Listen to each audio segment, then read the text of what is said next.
Hello, my name is Matthew Cook, and today we'll be talking about drug and alcohol abuse rates and recovery rates in America.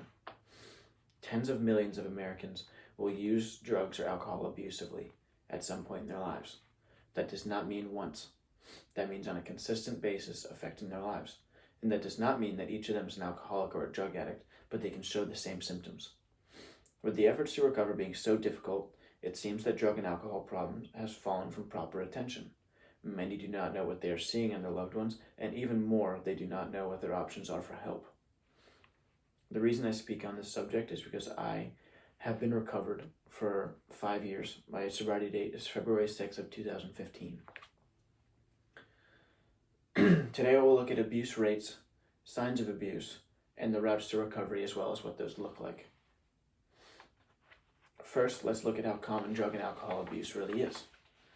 It is estimated by the National Institute of Drug Abuse that nearly 21 million Americans struggle with addiction at any given moment. Now, that's not isolated to drug and alcohol, but they predominantly maintain the majority of that number.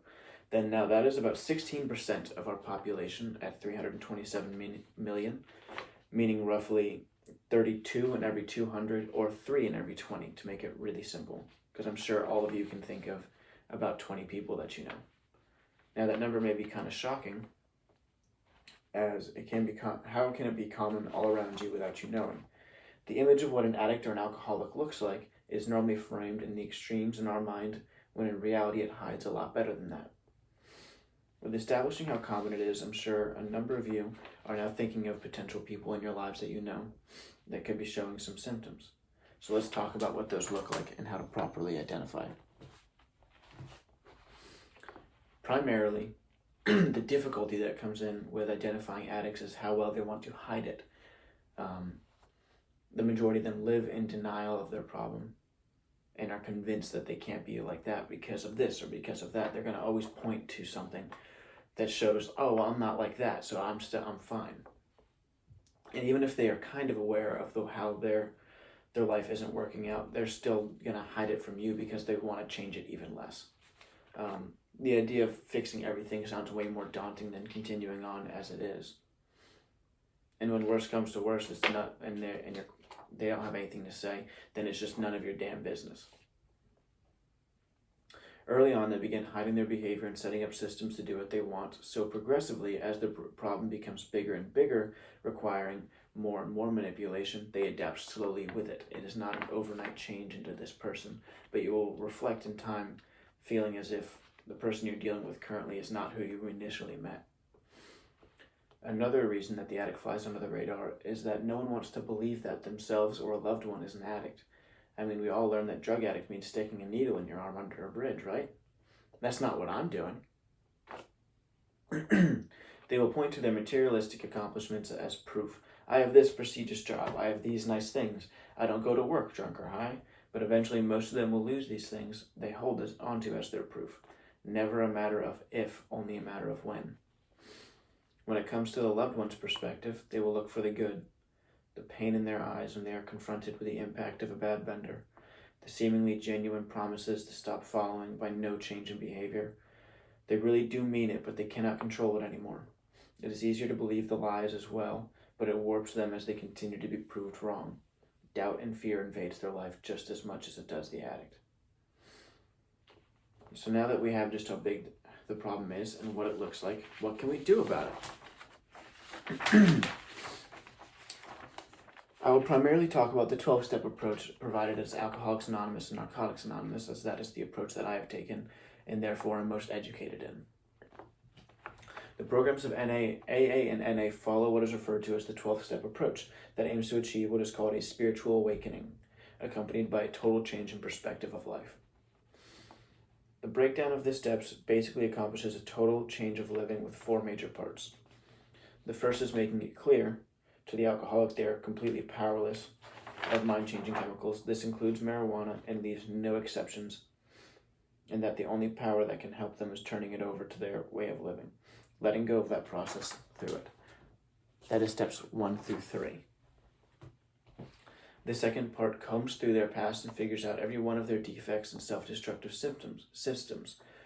Most addicts blame their surroundings, so showing them their part in their life is quite eye-opening. That is through personal inventory and sharing that with another alcoholic, and also known as steps 4 through 7. 4 and 5 being going over your past, and 6 and 7 being identifying your defects from that. The next part is actually cleaning up their past by making amends to those they have harmed or stolen from, so they can live knowing that they did what they could to remedy their actions as best they could. That is steps 8 and 9. The final part is continuing their way of life, or what is known as the maintenance steps. These are outlined to make sure they continue to work on themselves, continue turning over their old way of life, and helping the next alcoholic in pain. Now, the success of these programs is very hard to gauge, and some of the more tangible numbers indicate a very low success rate, but there's a lot to take into account when it comes to success or failure. If you just account for anyone who drinks or uses again after beginning the program, then you face a number that is almost an absolute failure. It is extremely rare for someone to never drink again after starting the program for the first time, but to me the importance is that a number of them keep coming back and keep trying. A number of people never come back, and those can be considered failures, but that is not a testament to the program, rather their willingness to change. The common story in the room is that alcoholics were required to go to meetings by their family or the state for some time and never really took to it, but eventually as they progressed, they remember what they heard in those rooms and come back around to give it a real shot. With how many years that can take, it is almost impossible to get a good measure of success, especially when the goal is to die sober. One would have to track tens of thousands for the duration of their life to understand how well it works. Another thing to consider is that are those several years of sobriety suddenly considered a failure because they went back out? Are those years of recovery and good living suddenly meaningless because it ended? The impact they had helping the other alcoholics or being there for their family, those don't get lost when they relapse. The only real conclusion to draw is that these programs always help when it comes to the alcoholic, because the family will always at least gain more awareness and a better understanding of what they are really dealing with. So that sums up the frequency of addiction, the signs of addiction, and one of the main solutions to addictions. So to summarize, addiction is a widespread and neglected problem in America. The signs are clear, yet still easy to miss or ignore, and there are viable solutions readily and freely available. The vast number of neglected alcoholics and drug addicts have viable means for recovery, only diminished by a lack of knowledge and awareness. With more than 3 in 20 experiencing addictions, it is very likely that this is a problem each of you will come in close contact with at some point in your lives, and sometimes a few words and an extended hand can mean the difference between life and death.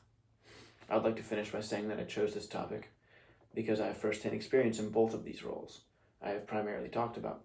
Both me and my mom have 5 years sober through the program Alcoholics Anonymous. I would love to talk to any of you about any questions you have at any time. Please feel free to reach out. It is what I live for. Any questions? Thank you.